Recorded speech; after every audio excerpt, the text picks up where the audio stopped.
Bonjour à tous, on se retrouve pour un petit tuto sur un cas concret. Là, c'est un modéliste qui m'a envoyé son point lay. Alors, il y a beaucoup de choses à dire. En fait, il n'arrive pas à faire fonctionner les sections parallèles. Bon, il y a vraiment rien d'étonnant à ça, puisque il manque énormément de signalisation. C'est toujours un petit peu le même problème. Les gens ont du mal à admettre que pour CDM, il faut absolument que la signalisation soit posée dans les deux sens de circulation, même si on circule que dans un sens. Je le dis, je le répète, mais apparemment, il faut encore le dire. On va juste, pour pas que la vidéo soit trop longue, parce qu'en fait cette vidéo là je l'ai déjà faite, mais elle est vraiment trop longue, où je montrais absolument toute la correction. Là je vais juste parler des points, on va dire, essentiels. Ça devrait peut-être être plus court comme ça. Alors, bon, déjà, on peut constater que c'est un grand réseau, hein, de 8 par plus de 5 mètres, hein, 8 mètres par plus de 5 mètres.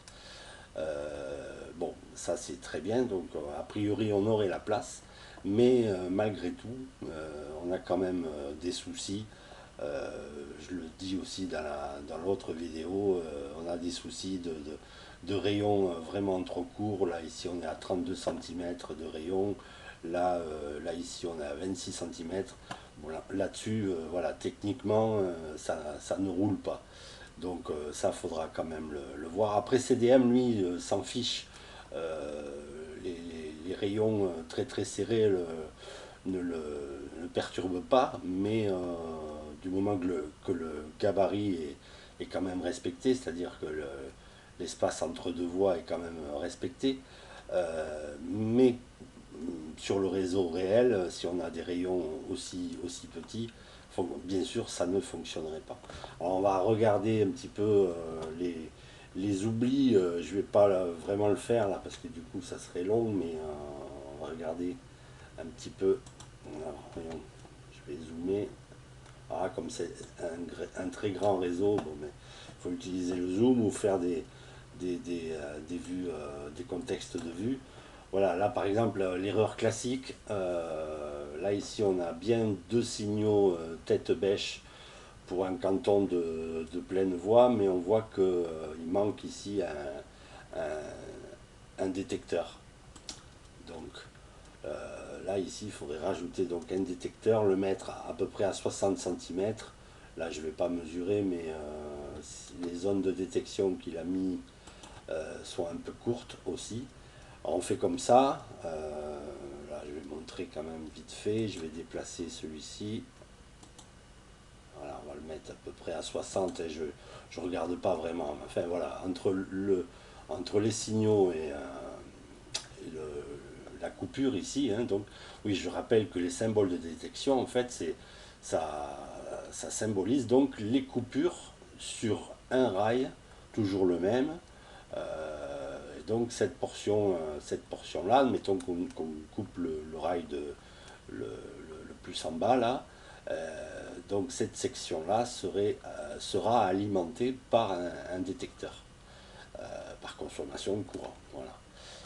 Après, alors une fois qu'on a fait ça, qu'on a placé nos deux détecteurs, là donc je vous parle des signaux de pleine voie, c'est-à-dire ceux qui doivent être mis tête bêche.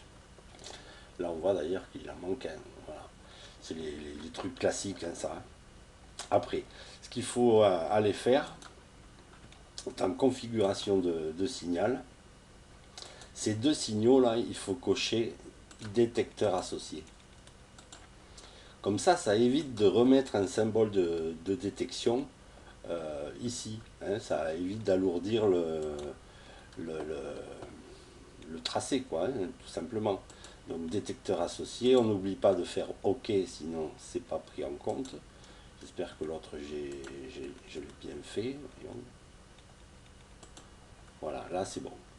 Ok. Donc après, évidemment, pour passer en run, il faudra donner à ces détecteurs une adresse de rétrosignalisation. Alors si on est en RS lens, La première adresse, ça part à 513. Si on est en pur S88, là on pourra partir de 1. Enfin, tout dépend du nombre de modules qu'on a et autres. Voilà, l'adresse ici pour configurer les détecteurs, elle se mettra là plus tard. Là, on parle du run. Sachant que... alors, ouais, abandonne la configuration. Ouais, voilà. Sachant que pour la simu, en fait, on n'a même pas besoin de placer les détecteurs, hein. Les détecteurs ne servent que pour le run. Bon, mais là aussi, là, il nous manque un signal de tête bêche. Donc, là, on pourra enlever ce détecteur, en mettre un par contre ici, et pareil, mettre les deux signaux avec détecteur associé. Voilà. Le genre d'erreur qu'il y a sur ce réseau. Hormis donc les rayons qui sont vraiment trop courts. Là aussi, il manque des signaux de protection d'aiguille. C'est-à-dire que là, ben, on n'a pas de signal là ici quand un train veut arriver ici. Alors ça c'est typique, hein, voilà, le modéliste s'est dit ben moi je vais rouler dans ce sens-là, je suppose, et puis du coup il s'est dit ben c'est pas la peine de ben si il faut protéger absolument les aiguillages, il faut les protéger sur toutes les branches. Euh, alors, quand on n'a qu'un seul aiguillage, comme c'est le cas ici, donc je reviens en bas, on place donc trois signaux, et si on a toute une enfilade d'aiguillages, ça devient un grill, ça devient un bloc d'aiguillage, et on protège les branches de tous ces aiguillages. Voilà. Donc ça faut bien le dire. Alors après, là par exemple, pour rajouter, là je m'en vais dans signaux, là pour rajouter le signal qui manque, c'est pas compliqué, donc on le prend, hein. Je prends un signal de type balle, tout à fait classique, je le pose, et là par contre je vais mettre deux détecteurs. Donc je vais zoomer là un peu, on voit un peu mieux. Hop. Voilà, donc je vais mettre un détecteur comme ceci, voilà, et l'autre qui le regarde à 60 cm. Hein. Imaginons que là j'y sois à 60 cm, donc l'autre qui le regarde comme ça. Et forcément, après, quand je vais configurer donner des adresses au détecteur, eh bien, si je donne une adresse à celui-ci, ben, l'autre va prendre la même adresse. Voilà. C'est ce qu'on appelle donc les détecteurs en vis-à-vis. Et donc ça, on n'a pas besoin de mettre ce détecteur-là. Quand on a donc des signaux tête bêche, c'est le signal lui-même qui fait office de symbole de détection. Et donc avec un détecteur associé. C'est ce que je vous ai montré juste un peu avant. Bon, sinon, ben, voilà, bon, après, il y a vraiment il y a des longueurs de détection vraiment trop courtes. Voilà, il manque énormément de choses au niveau signalisation sur ce réseau. C'est pour ça que vraiment ça ne peut pas fonctionner. Une fois ça tout corrigé, je vous montrerai donc sur l'autre vidéo que ça marche parfaitement. Voilà, voilà. En gros, bon, ben c'est en gros ce que j'ai déjà dit, mais visiblement il faut le dire et le redire parce que c'est pas forcément simple. Après, comment arranger ce réseau pour que, bon, ici c'est facile. Ici, on peut quand même prendre un rayon beaucoup plus grand. Les voies bleues aussi, c'est pareil. Ça va peut-être un peu rétrécir les voies jaunes. Je vais zoomer dessus. Alors le modéliste a mis le réseau là, tel qu'il est là, dans cette version-là, il a mis le fichier .lay sur le groupe, hein, sur le groupe Facebook. Il a mis le réseau. Donc si ça vous intéresse, vous pouvez l'ouvrir et vous entraîner et éventuellement corriger toute la signalisation. Là par exemple, là voilà, je vois un truc. Là ici on a bien le signal qui protège cette branche. On a bien nos deux détecteurs. Je pense que la distance est un peu courte aussi. Mais par contre, ici, on n'a rien. Alors si on met rien, ici, c'est pas la peine de mettre ici. Mais du coup, ça nous fait... on est autorisé à prendre cette voie grâce à ces signaux-là. C'est quand même, à mon avis, vu que de toute façon, ouais, à mon avis, là, il manque tout simplement un signal, ici, sur cette branche-là. On ne peut pas vraiment considérer ces deux aiguilles comme un grill, hein. Elles sont quand même assez écartées. On a la place de fabriquer un canton. Du moins, moi, je pense que je ferai comme ça. Voilà, donc je rajoute mon détecteur, un autre détecteur en vis-à-vis, qui seront plus tard à la même adresse. Et voilà, là on n'est pas trop mal là-dessus. On regarde là vite fait, là aussi, alors ça, qu'est-ce qu'on a là? Ah ouais, là ça j'avais pas vu. Là ici on a un signal esselé, avec rien du tout, ni détection ni rien. Bon voilà, ça sert à rien du tout. Par contre, ici il faudrait en mettre un. Voilà, il faut venir un petit peu protéger l'aiguille, cette branche d'aiguille là. Donc pareil, on pose une coupure ici, on pourrait appeler ça, les symboles de détection, on pourrait appeler ça coupure, hein. Voilà, ça représente vraiment la coupure qu'on doit faire sur un des rails, toujours le même. Voilà. Là aussi, on voit que l'aiguille n'est pas protégée dans ce sens-là. Enfin bon, bref, il y a beaucoup d'oubli là-dessus. Donc c'est absolument normal que le réseau ne fonctionne pas. Donc ouais, pour en revenir aux courbes qui sont vraiment trop serrées, bon, mais là aussi, là c'est faisable facilement d'agrandir la courbe. Là c'est un peu plus délicat. Là peut-être ce qu'il faudrait c'est venir faire une plus grande courbe, là, revenir comme ça, essayer de... Voilà, à mon avis, il ne faudrait pas descendre quand même, sans rentrer donc dans les débats du rayon minimum, il ne faudrait pas descendre en dessous. Faut que je me mouille, là. Faut que je dise mon avis. Moi, alors, mon avis, alors, sur mon réseau, je ne descends pas en dessous de 65 centimètres de rayon. Donc vous voyez, là, on est loin du compte. Voilà, moi j'ai fait comme ça, parce que j'aime pas trop avoir les convois cassés sur des courbes très serrées. Mais là, j'avoue que même si à la base, on a la place. Mais vu ce que le modéliste veut faire, il m'a un peu expliqué, tout ça, ça va être très rempli de décors. Voilà, il aime les longues lignes droites, il a le droit, hein, c'est tout à fait.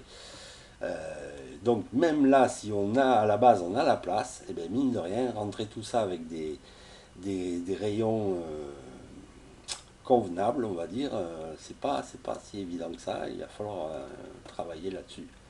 Mais bon, je pense que c'est quand même, il y a moyen de faire quelque chose, quitte à simplifier un peu, parce que peut-être que, je sais pas.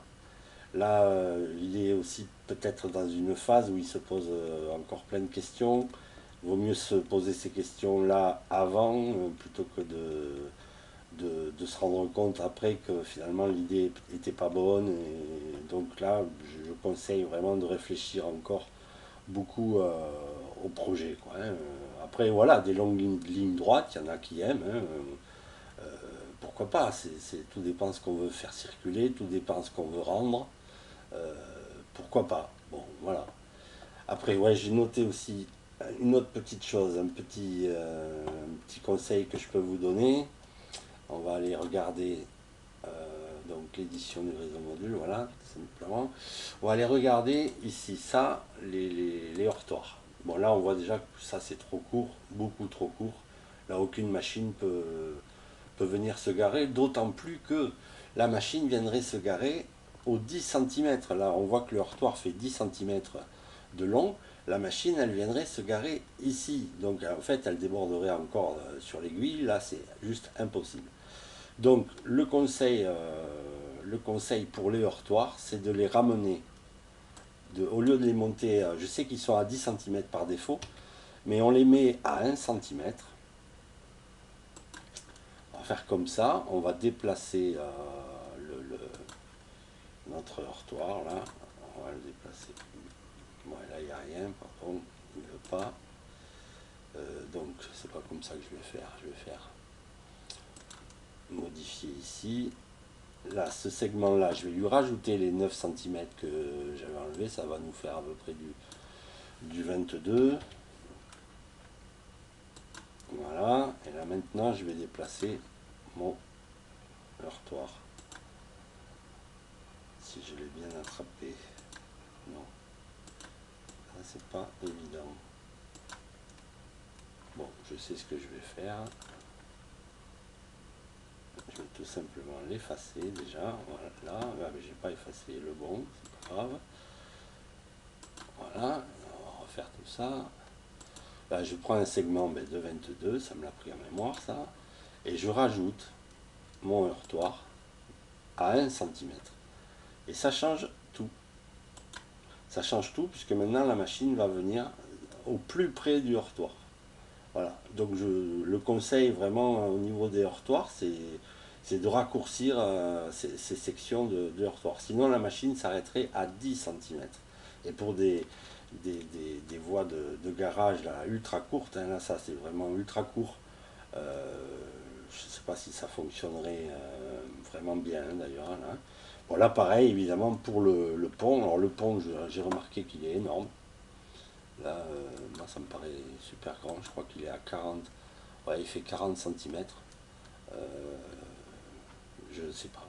Là, je suis plus habitué à des ponts qui font dans les 30 cm, voire moins. Donc bon, je sais pas. Je sais pas si ce pont existe ou est-ce qu'il a fait ça comme ça, je sais pas.